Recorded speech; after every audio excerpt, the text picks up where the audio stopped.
आज के शो में। सनत व तिजारत बुरी तरह मुतासिर, बका के लिए फौरी इक़दामात नागुज़ीर। अब नहीं तो कब, मसला कारोबार की बका का।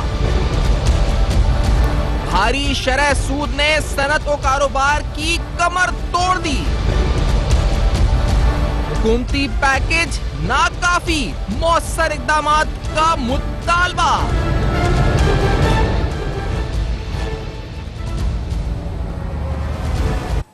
अस्सलाम वालेकुम। पर्दा हक़ाइक़ सनसनीखेज़ इंकशाफ़ात प्रोग्राम बेनकाब में हूँ आपके साथ सैफान खान। जो इंडस्ट्रीज़ के इस वक्त हालात हैं वो चाहे छोटा तबका, दरमियानी तबका हो या बड़ी इंडस्ट्रीज़ हो, उसके साथ कारोबार की जो सूरत हाल है एक तो वो इम्पैक्ट जो कि लॉकडाउन का है, जो कोरोना वायरस की वजह से आउटब्रेक ग्लोबली आया है, जो सप्लाई चेन्स ब्लॉक हो गई हैं, एक्सपोर्ट शिपमेंट्स रुक गई हैं, इंडस्ट्री ओवरऑल बुरी तरह मुतासिर हुई है।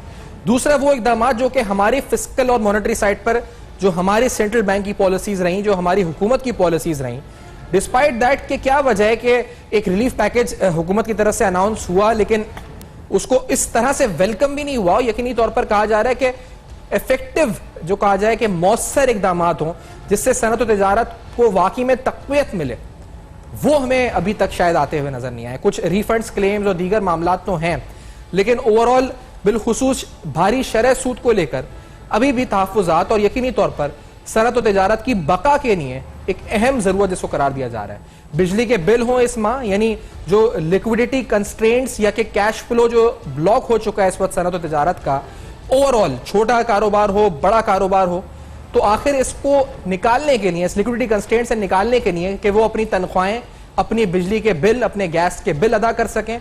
अगर वो कर्जा लेते हैं तो अपनी जो इस वक्त कर्जों की अदायगी है, प्रिंसिपल वो तो डिफर हुआ है लेकिन मार्कअप डिफर नहीं हुआ है, स्प्रेड लगकर अभी भी 15% पड़ता है छोटे कारोबार के लिए, 11% अभी भी बहुत ज्यादा रेट है शरह सूद का। ये सारे अहम सवाल। प्रोग्राम में सदर जो FPCCI के जो फेडरेशन चैम्बर ऑफ कॉमर्स है पाकिस्तान का, अंजुम निसार साहब प्रोग्राम में हमारे मौजूद हैं, लाहौर से हमें ज्वाइन कर रहे हैं। हमारे साथ माशी तज़ निगार कुछ देर में अशफाक तोला साहब भी साथ मौजूद होंगे जो अपना माशी नुक्ता नजर से इन मामलात को देखेंगे। अंजुम निसार साहब, आपसे गुजारिश है, सवाल पहला ये कि ये जो हम कहते हैं liquidity constraints, cash flow constraints, क्या हालत इस वक्त है आपकी जो इंडस्ट्री ओवरऑल आप नुमाइंदगी कर रहे हैं पूरे पाकिस्तान की, कितना कंस्ट्रेंट्स है, कितना बड़ा क्रंच है लिक्विडिटी का इस वक्त पूरे मुल्क में?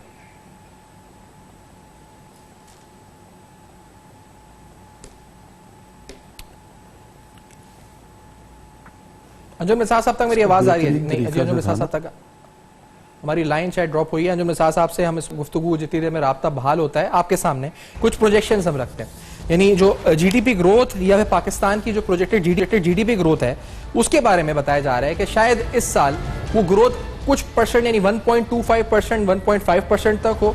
बहुत ही मॉडरेट प्रोजेक्शंस की अगर बात की जाए तो वो कहते हैं कि शायद ये ग्रोथ रेट जो है वो 0.94% तक हो, और बहुत से लोग नेगेटिव ग्रोथ की बात भी कर रहे हैं। अगर मैन्युफैक्चरिंग सेक्टर की बात करें तो वहां पर ऑलरेडी हम नेगेटिव ग्रोथ की तरफ बात कर रहे हैं। यही हाल सर्विसेज, एग्रीकल्चर और अक्रॉस द बोर्ड हमें मुख्तलिफ सेक्टर्स में नजर आता है। अब इस पूरी सूरत हाल से निकलने के लिए हमें कौन से इकदाम उठाने होंगे, और जो गवर्नमेंट की तरफ से इकदाम हैं क्या वो काफी हैं या नहीं, और यकीनी तौर पर जो सेंट्रल बैंक को पॉलिसीज परसू करनी चाहिए वो भी हम प्रोग्राम में डिस्कस करेंगे। अंजुम निसार साहब, आप तक हमारी आवाज आ रही है? आपको बहुत बहुत खुशामदीद, सदर है FPCCI के प्रोग्राम में, आप तक आवाज आ रही है अंजुम निसार साहब? शुक्रिया जी। अंजुम साहब, तो ये फरमाइएगा, ये जो लफ्ज है लिक्विडिटी कंस्ट्रेंट्स, हम ये जानते हैं कि इस वक्त लॉकडाउन है, उसका तो असर है, लेकिन आप लोगों के लिए, सनत व तिजारत के लिए इस माह मुलाजमीन की तनख्वाह निकालना या बिजली के बिल अदा करना या सूद की अदायगियां या जो इस कर्जे लिए हुए प्रिंसिपल तो डिफर हुआ है, कितना मुश्किल है? लिक्विडिटी कंस्ट्रेंट्स किस हद तक बढ़ चुके हैं सनत व तिजारत के? इस सूरत हाल से आगाह कीजिएगा जरा। शुक्रिया जी। एक्चुअली इशू ये है कि अब तक जो है चीज़ें लाइन अप नहीं हो सकी, डिस्पाइट के रोज़ाना की बुनियाद पर वीडियो लिंक पे राब्ता भी होता है, कुछ चैम्बर्स हैं और कुछ मेरा डायरेक्ट राब्ता होता है और बहस मुबाहिसा भी होता है, लेकिन कुछ चीज़ें अभी तक उसके फैसले सामने नहीं आ सके। इस वक्त लॉकडाउन की सिचुएशन में ये हुआ कि हर चीज़ स्टैंड स्टिल हो गई, तमाम एक्टिविटीज़ रुक गई। अब बिजली के बिल आए हैं, गैस के बिल आए हैं और वेजेस, ये 3 करंट इश्यूज़ थे जो कि हम लोगों ने डील करने थे, और तीसरा है वो बैंकों के मामलात। वेजेस तो जो मार्च की थी वो जिस तरह भी हो मुश्किल से जिस तरह भी कर आके वो पूरी कर दी। अब रह गया था बिजली का बिल और गैस का बिल। हम कतन ये नहीं कह रहे थे कि हमें ये गैस के और बिजली के बिल माफ़ कर दें। एफपीसीसीआई का ये स्टांस है कि आप इसको डेफर कर दें 2-3 महीनों के लिए, क्योंकि अगले महीनों में तो बिजली के बिल आने भी नहीं हैं। ये प्रॉब्लम जो है बेसिकली ये मार्च के महीने का है, जो कि अप्रैल में बिल आएगा। ये फरवरी का बिल है जिसको हम कह रहे हैं डेफर कर दें, और जो मार्च का बिल आएगा 20 दिनों का, तो इसको डेफर कर दें, क्योंकि ऑनवर्ड तो एक्टिविटी हो नहीं रही। तो ये 1.5-1 महीने का ये जो मसला था इसको डेफर कर देते, क्योंकि हमारे पास लिक्विड कैश है नहीं, और सबको पता है कि गवर्नमेंट की तरफ से लॉकडाउन हुआ है और हर चीज़ स्टैंड स्टिल हो गई है। तो अब तक गवर्नमेंट ये एक छोटी सी फैसिलिटी देने को भी अब तक तैयार नहीं है। और बहुत सारे जो रेलिवेंट मिनिस्टर्स हैं वो भी इस वक्त जो है ना राब्ते में नहीं आ रहे, क्योंकि शायद उनके पास कुछ कहने को कुछ नहीं है, या उनको पता है कि लोगों की डिमांड्स क्या हैं। मेरे ख्याल में बहुत अब एक्शन की ज़रूरत है, क्योंकि जितनी देर हम डिले करते रहेंगे उतना क्योस बढ़ेगा, और आइंदा महीनों के लिए ये जो वेजेस का मामला आ रहा है ये देने में भी बड़ी मुश्किल हो जाएगी। बहुत सारे लोग जो हैं इस वक्त ही तैयारी कर रहे हैं ले ऑफ करने की या डाउन साइजिंग करने की।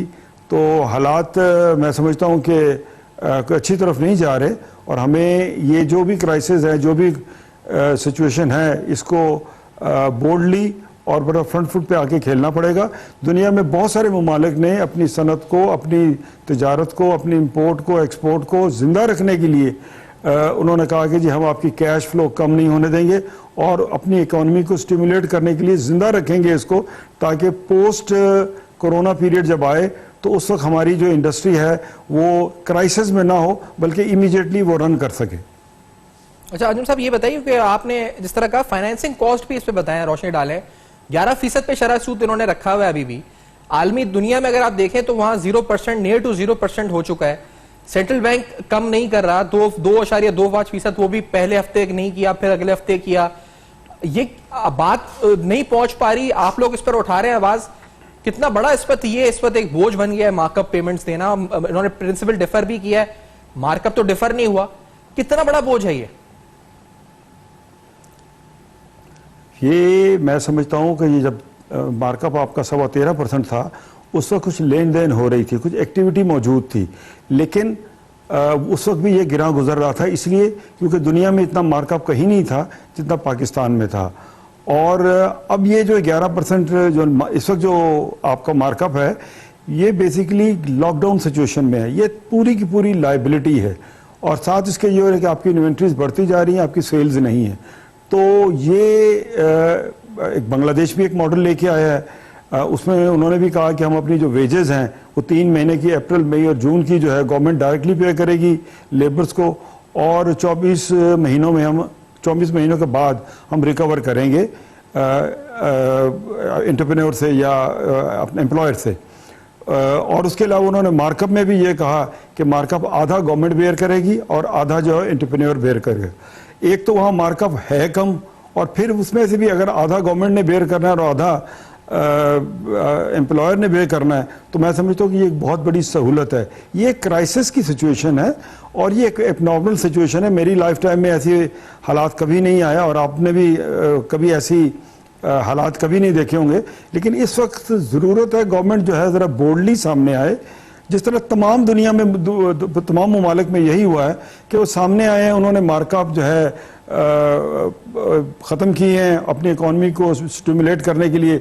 उसमें यूके ने $350 अरब अपना पाउंड स्टर्लिंग जो है इंडक्ट किया है, यूएसए ने $2.3 ट्रिलियन किया है, इंडक्ट किया है। इस तरह आप देख लें यूरोपीय यूनियन जो है उन्होंने भी अराउंड 850 मिलियन यूरो जो है इंडक्ट किया है। तो हमें भी ज़रूरत इस अमर की है कि इस वक्त नॉर्मल हालात नहीं है, इस वक्त हम इन चीज़ों बारीकियों में पड़े रहेंगे तो मसला हल नहीं होगा। ये एक एबनॉर्मल सिचुएशन है, इसमें एबनॉर्मल और बड़े बोल्ड फैसले गवर्नमेंट को करने पड़ेंगे, और जितना डिले करेंगे उतना क्योस बढ़ेगा, उतनी टेंशन बढ़ेगी, और आम बंदा और इवन सनतकार भी जो हैं, इसलिए सिस्टम को अपना सर्वाइव करने के लिए उनके पास मतलब इस वक्त सारे ही परेशान हैं। आप जो लफ्ज इस्तेमाल कर रहे हैं सर्वाइव यानी बका, तो अब इसका मतलब कि ये तो बका की जंग है इस वक्त सनअत और तिजारत की।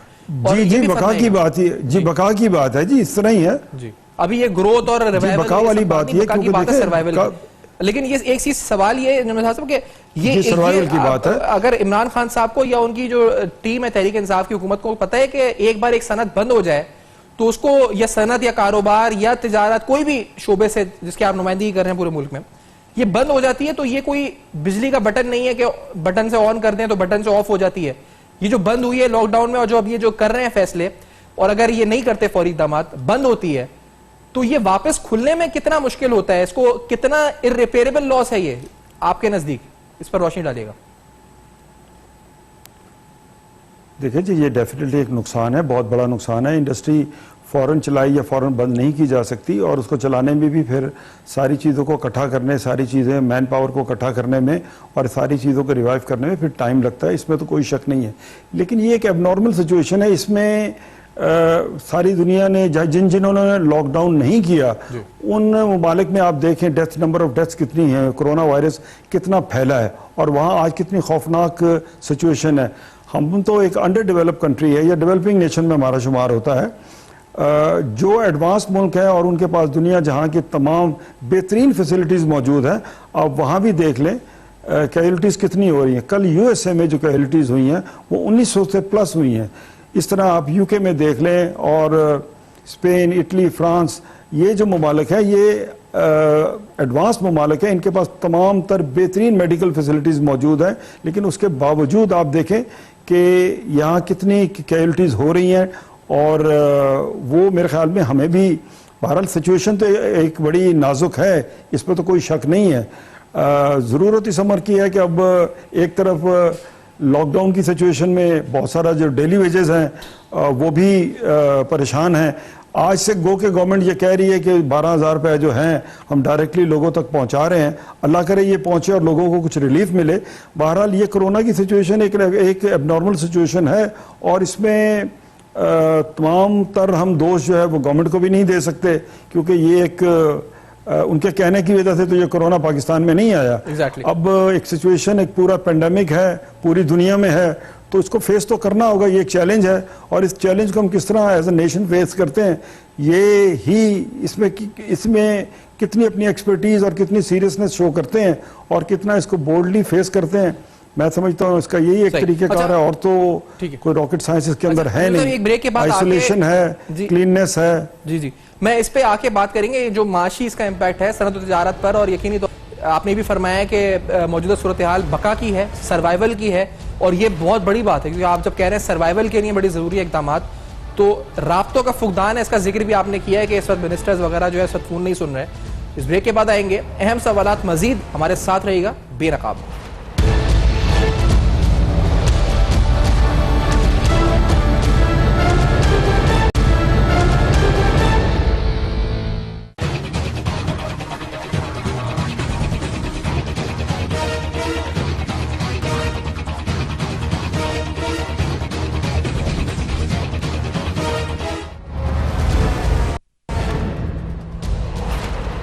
Welcome back. आप देख रहे हैं बेनकाब, और बेनकाब में आपके सामने कुछ अहम सवालात उठा रहे हैं। इस वक्त सनअत और तिजारत की बका के लिए वो कौन से फौरी इकदाम हैं जो गवर्नमेंट को फौरी तौर पर फैसले लेने होंगे। जो फैसले साबका दिनों, जो हालिया दिनों रिलीफ पैकेज अनाउंस किया, वो मौसर नहीं है। आप इस वक्त जान रहे हैं क्योंकि हमारे साथ अंजुम निसार साहब भी प्रोग्राम में मौजूद हैं, जो सदर हैं इस वक्त FPCCI के, जो federation of chamber of commerce है। वो कहते हैं ना बिजली के बिल की अदायगियां, ना तनख्वाह, और बिलखुसूस जो मार्कअप रेट है यानी शरह सूद 11% रखी गई है जब कारोबार स्टैंड स्टिल पर है। ऐसी वॉर फुटिंग बेसिस पे जो इकदाम होने चाहिए थे वो नहीं उठाए गए, तो कारोबार का सस्टेन और सर्वाइव करना भी मुश्किल हो गया। हमारे साथ अशफाक तोला साहब भी मौजूद हैं, माहिर मईशत है, माहिर टैक्स उमूर है। अशफाक तोला साहब, आपने जो प्रोजेक्ट की भी ग्रोथ रेट्स बहुत बेस्ट केस सिनेरियो में 1.26%, 0.94% मॉडरेट रेट और नेगेटिव ग्रोथ 0.38% है जब आप वर्स्ट केस सिनेरियो देखते हैं। फिर आपने ये भी कहा कि state bank should cut the discount rate यानी शरह सूद को 6% पर कर दें लिक्विडिटी फराहम करने के लिए। ये किन इन्फ्लेशन को देखकर, सारे मामला को देखकर आप कह रहे हैं 6% कर देना चाहिए? स्टेट बैंक ऐसा क्यों नहीं कर रहा? तोला साहब देखें, ये पहले भी 6% पे था बल्कि 5.6% पे आ गया था, और पाकिस्तान की 20 साल की सतह से बिल्कुल कम था। मगर सवाल ये पैदा होता है कि जब से ये न्यू क्लासिकल इकोनॉमिस्ट ये थ्योरी जो उन्होंने देखी है और ये जो अब इस पे अमल दरामद करवा रहे हैं, तो ये मेरा ख्याल है पाकिस्तान की मईशत पे नहीं चल सकता। जिन मुल्कों में पैरेलल इकोनॉमी बहुत बड़ी हो और जहां पर इतना बड़ा हजूम हो, वहां पर इस किस्म के इंटरेस्ट रेट और न्यू क्लासिकल इकोनॉमिस्ट की जो थियरीज होती हैं वो कभी भी फायदेमंद नहीं होती हैं। तो हमने अपनी बहुत लाइकली सिचुएशंस पे 6 या 7 डिफरेंट सिनेरियोज वर्कआउट किए थे, और हमारा जो बैंड था दैट वाज फ्रॉम 1.26% प्लस से 1.76 माइनस पे था। अब उसके काफी वेरिएबल हैं, जैसे हमने एग्रीकल्चर में कहा है आपको कि एग्रीकल्चर पॉजिटिवली मेंटेन करेगा बिकॉज ऑफ द फैक्ट कि आपकी कुछ क्रॉप्स बहुत अच्छी हो गई थी और आपकी फर्टिलाइजर की ऑफटेक ये बता रही है कि एग्रीकल्चर मेरा ख्याल है परफॉर्म करेगा। और इसमें जो नेगेटिव आ रहे हैं वो सबसे बड़ा नेगेटिव कॉटन का आ रहा है, जो कॉटन के बेल्स आपकी कम प्रोड्यूस हुई है। दूसरा, आपकी जो वीट की सोइंग हुई है वो डिले हो रही है। और तीसरा, आपका जो ये अनसीजनल रेन हो गई है ये आपको थोड़ा सा बैकफुट पे लेके जा रहा है, और इसी वजह से आपकी ये जो ग्रोथ है बहुत नॉमिनल सी 0.19% रहेगी। दूसरी तरफ अगर आप इंडस्ट्री को देख लें, आप पूरे साल का अगर आप देखेंगे, अंजुम साहब भी बैठे हुए हैं, तो सारा एलएसएम ग्रोथ जो कि आपका एक बहुत बड़ा अंसर होता है आपकी इंडस्ट्रियल ग्रोथ के अंदर, मैन्युफैक्चरिंग के अंदर, तो वो मैन्युफैक्चरिंग आपकी नेगेटिव में ही जा रही है। तो ये इस बात की गमाजी करता है कि आपकी जो इंडस्ट्रियल ग्रोथ है वो ठीक नहीं जा रही है, ना जाएगी। जो लॉकडाउन के इम्पैक्ट आ रहे हैं, जो इस वक्त एनर्जी के ऑफटेक्स हैं, जो आपकी पेट्रोल की कंजम्पशन है, जो आपके ट्रांसपोर्टेशन के आपके जो फिगर्स आ रहे हैं, वो सब ये इस बात की अक्कासी कर रहे हैं कि ये आपकी जीडीपी ग्रोथ इस मरतबा बहुत ही नॉमिनल हो जाएगी। और यही चीज मेरा ख्याल है वर्ल्ड बैंक ने भी कही है, और यही चीज हफीज पाशा साहब ने भी कही है। तो मैं ये समझता हूँ कि मॉडरेट केस में भी हमने यही चीजों को देखा है, और हमने जो मेन फैक्टर्स देखे थे, लार्ज स्केल मैन्युफैक्चरिंग को, स्मॉल स्केल मैन्युफैक्चरिंग को, ट्रांसपोर्टेशन को, आपके होलसेल एंड रिटेल ट्रेड को। ट्रेड स्टैंड स्टिल पे है, और मैं नहीं समझता हूँ कि इसमें कोई और मजीद इजाफा होगा। जैसे अंजुम साहब ने भी कहा, और हम दोपहर को भी किसी एक और चैनल पे भी बहस में इस बात पे ये जोर दे रहे थे सारे, कि ये वो वक्त है जहां पर आपको हुकूमत ने कुछ देना है। और बिल्कुल सही बात है, लॉकडाउन की सिचुएशन बढ़ सकती है, एंड इट कैन गो मेरा ख्याल है 2 से 3 महीने, और आपकी इंडस्ट्री, आपकी जो कॉमर्स है वो इस बात की बिल्कुल मुतामिल नहीं है कि वो इस किस्म के लॉकडाउन को बर्दाश्त कर सकेगी। मगर मैं आपको ये भी तंबीह कर देता हूँ, अगर ये लॉकडाउन सही तरीके से नहीं किया गया तो उसके नताइज भी बड़े संजीदा निकल सकते हैं और गंभीर हो सकता है मामला। लिहाजा इस वक्त जो कुछ करना है बड़े की हैसियत से गवर्नमेंट ने करना है। बिल्कुल ये बात भी दुरुस्त है कि हमारे ताजिर बिरादरी भी बिल्कुल उनको सपोर्ट करेगी और प्रोफेशनल्स भी करेंगे। मैं ये समझता हूँ इस वक्त आपको सबसे ज्यादा जो इम्पैक्ट देगा वो आपको इन्फ्लेशन की कमी ऑटोमेटिकली हो जाएगी, बिकॉज के आपके पास एग्रीगेट डिमांड ही नहीं है, ना इस वक्त इतनी कोई सप्लाई मौजूद है, तो इन्फ्लेशन वैसे ही नीचे आना है मैं समझता हूँ। और नीचे अगर आने के बाद भी अगर आप दूसरी इकोनॉमीज को देखें, लाइक टर्की को देखें, तो वो नेगेटिव इंटरेस्ट रेट पे भी काम कर रहे हैं, 2% नेगेटिव पे भी, तो हम वी कैन ऑल्सो डू। अब दूसरा जो सबसे बड़ा मसला है कि वो कैसे अचीव करें, और सबसे बड़ा इंपेडिमेंट आपके पास आ रहा है आईएमएफ का एग्रीमेंट। आईएमएफ के एग्रीमेंट में आपने वो कंडीशनें मानी है जो माजी की किसी हुकूमत ने नहीं मानी थी। मुझे समझ नहीं पड़ी कि इन कंडीशनों को कैसे नेगोशिएट किया गया और इसके बाद इस पे कैसे इसको सराहा गया, मैं समझ रहा हूँ। अब आपके पास एक ही हाल है कि गवर्नमेंट की जो बोरोइंग्स हैं वो मेरा ख्याल है स्टेट बैंक से शुरू करनी पड़ेगी, आपको नोटों की प्रिंटिंग भी करनी पड़ेगी, और आपको you have to pump in, आपको ब्रीथ देना पड़ेगा। जैसे अंजुम साहब ने भी कहा कि आपको जो बिजली के बिल हैं या दूसरी यूटिलिटीज के बिल हैं वो आपको इनको एज ए लोन देने पड़ेंगे, और इसकी आप वसूली थोड़े अरसे बाद कर सकते हैं। दूसरा, ये मॉडल भी किया जा सकता है गवर्नमेंट की तरफ से कि भाई आप ले ऑफ ना करें, और गवर्नमेंट की तरफ से एक मिनिमम देखें ना, अगर कोई बंदा घर से नहीं निकलता और आता नहीं है तो उसके काफी अखराजात भी कम हो जाते हैं। तो एक कोई आपको 17,000 मिनिमम से हटा के कोई और एक पैकेज देना पड़ेगा 10-12 हजार रुपए का, जहां पर इनको आपको सॉफ्ट लोन्स देनी पड़ेंगी और कुछ आपको कंट्रीब्यूशन हमारी ताजिर बिरादरी को भी करनी पड़ेगी। ये एक्स्ट्रा ऑर्डिनरी सिचुएशंस हैं, इसमें आउट ऑफ बॉक्स से बढ़ के आपको beyond out of box solutions निकालने पड़ेंगे, वरना मेरा ख्याल है मैंने आपको पिछले एक हफ्ते के अंदर ये तीसरी मरतबा मैं आपसे ये बात कर रहा हूँ सैफान कि ये मेल्ट कर जाएगा आपका मईशत, और मेरा ख्याल है ये सिविल राइट की तरफ ना, सिविल राइट्स की मसला बन जाएगा। अच्छा अंजुम निसार साहब, आपसे पूछूंगा क्योंकि ये इकदामात हैं जो अशफाक तौला साहब कह रहे हैं तकरीबन वही हैं जो आपने भी कहे हैं, और ये हुकूमत से कहा गया जी कि इंटरवीन करे, फौरी तौर पे लिक्विडिटी क्रंच को खत्म करने के लिए फौरी तौर पे इकदामात उठाए जाएं, वो चाहे कैश की प्रिंटिंग करे या फिर वो डिस्काउंट रेट को कम करे। ये आला ऐवान तक आपने पहुंचाए हैं एफपीसीसीआई के प्लेटफॉर्म से? क्योंकि ये जो 1200 अरब का पैकेज दिया प्राइम मिनिस्टर ने, वो समझते हैं ये बहुत है आपकी इंडस्ट्री को बचाने के लिए, उसमें 100 अरब के रिफंड्स रख दिए हैं या एसएमईज के लिए 100 अरब रख दिए हैं, तो क्या उनको यह बताया गया है कि यह नाकाफी है और बल्कि उसमें 280 अरब तो व्हीट प्रोक्योरमेंट के और दीगर वो काउंट ही नहीं करने चाहिए, असल इकदामात ये हैं जो करने चाहिए लिक्विडिटी फराम करने के लिए? ये पैगाम वजीर आजम या उनकी टीम या जो भी उनके साथ फैसला कुन किरदार अदा करते हैं वहां तक आपने पहुंचाया है अंजुम निसार साहब? देखिए जी, ऑलरेडी डेली की बुनियाद पर रज़ाक दाऊद साहब से एक वीडियो कॉन्फ्रेंस होती है और 4-5 मीटिंग इस मामले में हो चुकी हैं, लेकिन अब तक कोई फैसले नहीं आए। मीटिंग ज़रूर हो रही हैं लेकिन फैसले नहीं। हम तरह तरह की जो प्रॉब्लम्स हैं फेडरेशन और दूसरी चैम्बर्स जो हैं, लीडिंग चैम्बर्स जो हैं, वो उनको आगाह कर रही है कि ये हमारे प्रॉब्लम्स हैं। कुछ इंपोर्टर्स के प्रॉब्लम हैं कि वो कहते हैं हमारी गुड्स आई पड़ी हैं लेकिन हमारे पास पैसे नहीं हैं टू क्लियर द गुड्स। अब उसका तरीक़ेकार ये बताया गया हमारी तरफ से कि जी एक दफ़ा जिस तरह बॉन्ड के अंदर मटीरियल जाने दें, भले वो एंटरप्रेन्योर 25% पेमेंट कर दे, 30% पेमेंट कर दे, एक दफ़ा जो गुड्स जो पोर्ट पे पड़ी हुई है इसको हटा के बॉन्डों में शिफ्ट कर दिया जाए ताकि इस पर मज़ीद अखराजात कम से कम हो, और जैसे ही लिक्विडिटी के हालात कुछ बेहतर होंगे वो अपनी थोड़ी थोड़ी गुड्स जो है वो क्लियर कराते रहेंगे, क्योंकि इस वक्त लिक्विडिटी का एक सख्त प्रॉब्लम है। दूसरे एसएमईज वालों से पूछें तो वो उनके अपने प्रॉब्लम्स हैं। वो कहते हैं हम डेली अर्नर्स हैं, हमारी भी डेली वेजेस वाली सूरत हाल है, हम रोज़ दुकानों पे जाते हैं, रोज़ अपने लिए कमाते हैं अपने बच्चों के लिए, लेकिन इस वक्त लॉकडाउन सिचुएशन की वजह से वो परेशान है। वो कहते हैं हमें कोई सॉफ्ट लोन दें 5 से 10 लाख का, ताकि 2-3 सालों बाद हमसे वो रिकवर किया जाए किस्तों में, ताकि हम भी सर्वाइव कर सकें। इस तरह अगर आप मुख्तलिफ सेक्टर्स की अपनी अपनी प्रॉब्लम्स हैं।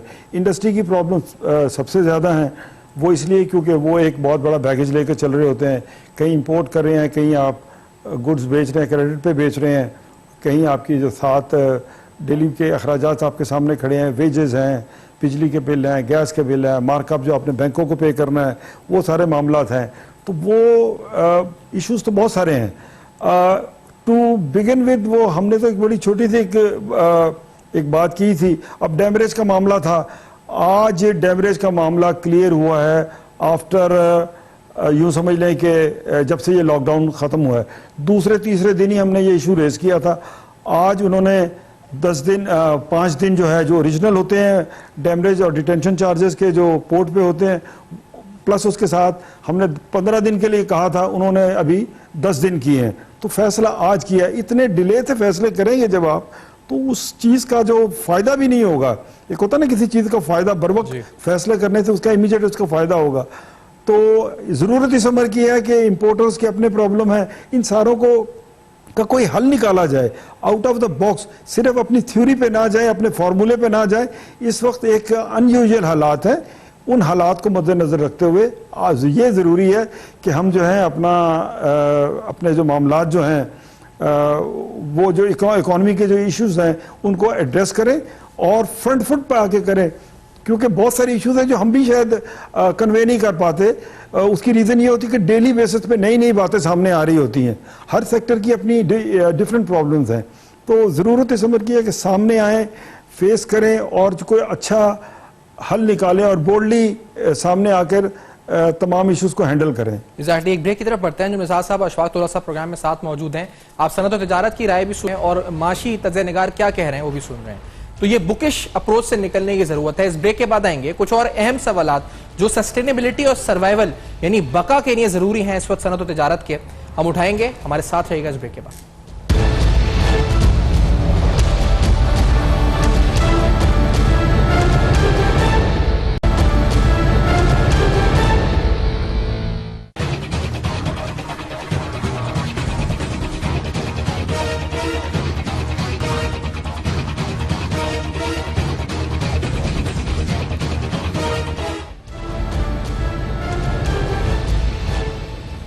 Welcome back. आप देख रहे हैं बेनकाब और बेनकाब में आपके सामने कुछ अहम सवालात हम उठा रहे हैं मईशत के हवाले से और सनत और तिजारत के हवाले से। वो बड़ी कारोबार हो, छोटे सनत छोटे तिजारत हो या दरमियाने तबके के हो, अक्रॉस द बोर्ड हम देख रहे हैं कि एक तो कोरोना वायरस का इम्पैक्ट और फिर जो हमारी माशी पॉलिसीज हैं जिसको बार बार इस प्लेटफॉर्म से कहा जा रहा है। अभी आप FPCI के सदर को भी सुन रहे हैं, वो कहते हैं कि हमें out of the box thinking की जरूरत है, हमें ये बुकिश तरीकों से निकलने की जरूरत है, कन्वेंशनल जो स्ट्रेटजीज हैं उससे आगे बढ़ने की जरूरत है। अब इसको इस बढ़ने से हमें रोकता कौन है, ये सवाल भी उठाना जरूरी है। अशफाक तोला साहब, आपने जिक्र किया था कि हमने कुछ ऐसी शराइत मुआहिद के साथ कर ली जो शायद अनप्रेसिडेंटेड है, पहले नहीं हुई थी, लेकिन IMF ने तो हमें मिसाल के तौर पर कोई एमनेस्टी देने से भी रोका था। हमने रियल एस्टेट में अभी दी एमनेस्टी। हमें वाकई में IMF की शराइत रोक रही हैं डिस्काउंट रेट कम करने से, इंडस्ट्री को लिक्विडिटी फराहम करने से, या ये हमारी अपनी नाअहली यानी हमारी जो हुकूमत है उसकी अपनी नाअहली या ये फैसले बर्वक्त करने की सलाहियत नहीं है जिसकी वजह से ये नुकसान हो रहा है? तोला साहब देखिए, मैंने आपको पहले भी वजूहात बता दी थी कि सबसे पहले जो शरह सूद का जो एक आपका कैविएट से आपने एग्री किया है कि रियल आपका जो इन्फ्लेशन होगा इससे ऊपर 1.5% ऊपर आप इंटरेस्ट रेट रखेंगे। आपको ये इजाजत नहीं है कि आप फॉरेन एक्सचेंज मार्केट में कहीं भी इंटरफेरेंस करें, और आपको ये भी इजाजत नहीं है कि आप किसी भी तरीके से प्राइमरी डेफिसिट को 1.3% से ऊपर लेके जाएं। और आपने जिस तरीके से इनसे मामला तय किए और जिस किस्म के टैक्स टारगेट 5,503 अरब के जो आपने तय किए, जिसका ना कोई सर था ना पैर था, तो वो तो जाहिर करता है कि आप बाहालत मजबूरी में मेरा ख्याल है सारे काम कर रहे हैं, या नासमझी है या नाअहली है आपकी कि आप कॉम्प्रीहेंड नहीं कर पा रहे कि मेरी मईशत कहाँ जाएगी। ये मैं आज ये हालात देख के बात नहीं कर रहा, ये मैं बड़े अरसे से मैं इसका एक प्रोपोनेंट हूँ कि जिस मुल्क की एक पैरेलल इकोनॉमी इतनी बड़ी होती है वहां पर ये जो इक़दाम होते हैं ना कभी मौसर साबित नहीं होते। तो मैं हमेशा कहता हूं कि लो इंटरेस्ट रेट आपका होगा और फॉरेन एक्सचेंज आपकी रुपी आपको सही मायनों में कंट्रोल में रखना पड़ेगा, जब जाके मेरा ख्याल है ये इकदाम आपको करने की जरूरत पड़ेगी। अब हमारे साथ मसला ये है कि हम एक्सपोर्ट के पीछे भाग रहे होते हैं, और बिल्कुल एक्सपोर्ट के पीछे भागना चाहिए, ये हमारी एक अच्छी रेसिपी होगी, मगर एक्सपोर्टर को आपको डायरेक्ट सब्सिडी दे देनी चाहिए ग्रास रूट लेवल पे। हमारी जो जितनी भी गवर्नमेंट गुजरी है, मैं किसी एक की बात नहीं कर रहा, पॉलिसी में जो गलत फहमियां या जो फुकदान रह गया वो ये है कि आप उनको देते हो जो एक्सपोर्ट कर रहे हैं और वो उसका भरपूर फायदा उठाते हैं। नीचे जो डाउन स्ट्रीम में SME जो है या जो अदर मैन्युफैक्चरर्स हैं जो कि एक्सपोर्टर्स नहीं है, वो सब्सिडी से कासे रहते हैं, और उनका शेयर इन द पाई ना होने की वजह से आपको ये प्रॉब्लम्स आते हैं। दूसरे, आप ये जो कुछ चीजें ऐसी हैं जो मैं यहाँ पर आपको वजह भी कर देता हूँ, और मैंने पहले भी कहा कि 250 अरब रुपीस का 1% पॉइंट आपका निकलता है अगर आप इंटरेस्ट रेट में इजाफा करते हैं, बिकॉज के मेन कस्टमर इस वक्त बैंक का गवर्नमेंट है। तो अगर आप 5 या 6% बढ़ा देंगे तो 1500 अरब रुपए की आप बात कर रहे हो। 1500 अरब रुपए जब आप बढ़ाते हो तो आपका डिफेंस का बजट ही शायद 1250 अरब है। तो आप किस चीज से किस चीज को कंपेयर कर रहे हो, पहले ये देख लेना चाहिए। आपकी मईशत इस बात की मुतामिल नहीं है कि आप हायर इंटरेस्ट रेट पे काम करो। मेरे अपने पॉलिसी नोट में भी मैंने हमेशा लिखा है कि जी आपकी मईशत 7-8% से ऊपर इंटरेस्ट रेट की नहीं है, और 140 रुपए डॉलर से ऊपर की आपकी मईशत में ठहराव नहीं आएगा। हाँ, आपने अगर इंपोर्ट में जैसे एक तनकीद होती है माजी की हुकूमतों पे कि उन्होंने इंपोर्ट बिल्कुल खोल दी थी और इंपोर्ट के ऊपर कोई कंट्रोल नहीं था, बिल्कुल ठीक है, आप कंट्रोल करें, एक्सचेंज रेगुलेशन ले आइए। आपके पास टैक्स मेजर्स नहीं है, टैक्स रिफॉर्म्स कीजिए, आपके पास टैक्स रिफॉर्म्स कमीशन की रिपोर्ट तैयार है, हर चीज मौजूद है। मगर मेरा ख्याल है, जैसे अंजुम साहब ने भी थोड़ी देर पहले एक बात की कि हर मामले में फैसले नहीं होते और चीजों को स्लो डाउन कर दिया जाता है। तो वो जो अटेंशन स्पैन इस वक्त जो गवर्नमेंट का है ना, वो मुझे लगता है ही नहीं। और जो फोकस करना चाहिए आपको, आप जब एक ही जुमले में दो बात कहेंगे कि अप्रैल के एंड तक हालात बहुत खराब हो गए कोरोना की वजह से, मगर हम लॉकडाउन के मुतामिल नहीं हो सके, तो आप ये जब कॉम्प्रीहेंड कर रहे हैं कि एक चीज खराब होने वाली है और आप कह रहे हैं जी इसको मैं कंट्रोल करने के लिए कुछ नहीं कर सकता, तो उसका मतलब है एक तरफ आप मुझे कह रहे हैं जी घबराना शुरू कर दो, दूसरी तरफ कहते हैं मैं कुछ भी नहीं कर सकता। तो आपको एक चीज की तरफ सोच अपनी एक तरफ रखनी पड़ेगी। मैं ये समझता हूं जो सक्सेसफुल मॉडल है, ये बिल्कुल वजह है हमारी गवर्नमेंट का कहना कि जी हमारे हालात चाइना वाले नहीं है, मगर आपके हालात नहीं है, आप उन हालात को क्रिएट कर सकते हैं। अभी आप देखें जितनी डिसऑर्गेनाइज वे में ये चैरिटीज या ये कंट्रीब्यूशन हो रहे हैं या जो सोशल सर्विसिंग हो रही है, उसकी कोई नजीर नहीं मिलती। एक ही इंस्टीट्यूशन एक जगह दे रही है, राशनिंग कर रही है, वही दूसरी को एक इंस्टीट्यूशन वहीं पे पहुंच के वो भी वहीं पे राशन दे रहे हैं। कुछ इलाके ऐसे हैं जहां पर कोई अटेंड नहीं करता। एक मीटिंग में मैंने भी ये कहा था कि आप अपना ये एक सिस्टम डिस्ट्रीब्यूट कर दें और इसकी एक नेटवर्क बना दें ताकि आधे से ज्यादा मसले आपके वहीं पे खत्म हो जाए। अच्छा, ये सवाल अंजुम साहब आपसे भी पूछेंगे, क्योंकि अब जो आपने भी निशानदेही की, जो तोला साहब बता रहे हैं कि बर वक्त फैसले नहीं हुए, एक अटेंशन स्पैन नहीं है जो उन्होंने लफ्ज इस्तेमाल किया। अब ये बर वक्त फैसले ना होने का जो खमियाजा, जो नुकसान है, वो कितना शदीद और कितना बड़ा है, ये लास्टली बताएं कंक्लूड करते हुए। और वो जो इकदाम है, अगर अब नहीं तो कब और कितने नागुज़ीर हैं? अंजुम निसार साहब। एक्चुअली होता यही है कि जब आप इमीडिएटली फैसले नहीं करते तो किसी इशू को भी अगर एक हफ्ते से आप ज़्यादा डिले करेंगे इन हालात में, स्पेशली क्योंकि ये नॉर्मल हालात नहीं है, तो उसका डेफिनेटली उसका इम्पैक्ट आएगा, उसमें क्योस आएगी, उसमें घबराहट होगी, उसमें फ्रस्ट्रेशन लोगों की बढ़ेगी, मुख्तलिफ लेवल्स पे बढ़ेगी। तो एक तो ये है कि इमीडिएटली चीज़ें एड्रेस हों, दिस वे और दैट वे, पता लगे कि ये चीज़ों में क्लैरिटी हो। डिले करने का कोई फ़ायदा नहीं है, जितना डिले करेंगे उतना अपने आप को कंफ्यूज करेंगे, सबको कंफ्यूज कर नहीं कर सकते। कह दें ये हमारे बस में नहीं है, इतना हमारे बस में है, लेकिन डिसाइड करें, फैसले करें, फैसले होने ज़रूरी हैं। अब एक अच्छी बात है, आज से कोई अब कहा जा रहा है, चैनल्स पे आ रहा है, क्योंकि सारे लॉकडाउन सिचुएशन में घरों में ही बैठे हैं, तो अब ये कहा जा रहा है कि जो 12,000 रुपये हैं 1 करोड़ बंदों को जो है वो पहुंच रहे हैं। तो ये एक अच्छी बात है अगर पहुंच रहे हैं। मैं समझता हूँ कि राशन पहुंचाने से ज़्यादा बेहतर यही तरीक़ेकार है कि लोगों को अकाउंट्स में पहुंच जाए, या लोगों को कहा जाए, मजबूर किया जाए कि तुम्हारे ये इतने पैसे बनते हैं और तुम जाके अकाउंट खुलाओ और बैंक से लो। आई थिंक ये एक अच्छा तरीक़ेकार है, एक शफाफ और ट्रांसपेरेंट तरीक़ेकार है। इस चीज़ को तो अप्रिशिएट किया जाना चाहिए। लेकिन बहरहाल बहुत सारी चीज़ें हैं, गवर्नमेंट अगर ज़्यादा उजलत में कोई काम करे तो उसमें भी ये होता है कि जनाब उसमें भी बहुत सारी खामियां रह जाती हैं, फिर बाद में चीज़ें स्कैंडलाइज होती हैं। गवर्नमेंट के अपने मसाइल हैं, लेकिन बहरहाल जो मेरा जो कहना था इब्तिदा में कि मिनिस्टर साहिबान को कम से कम जो है वो इश्यूज़ को डील करने के लिए सामने आना चाहिए। वो जो वहाँ जो खामोशी है ना, उससे मुझे भी मतलब 500 मुझे भी बहुत सारी कॉलें आती हैं, ईमेल्स आती हैं डेली बेसिस पे, मुझे भी दोस्तों को जवाब देना पड़ता है, क्योंकि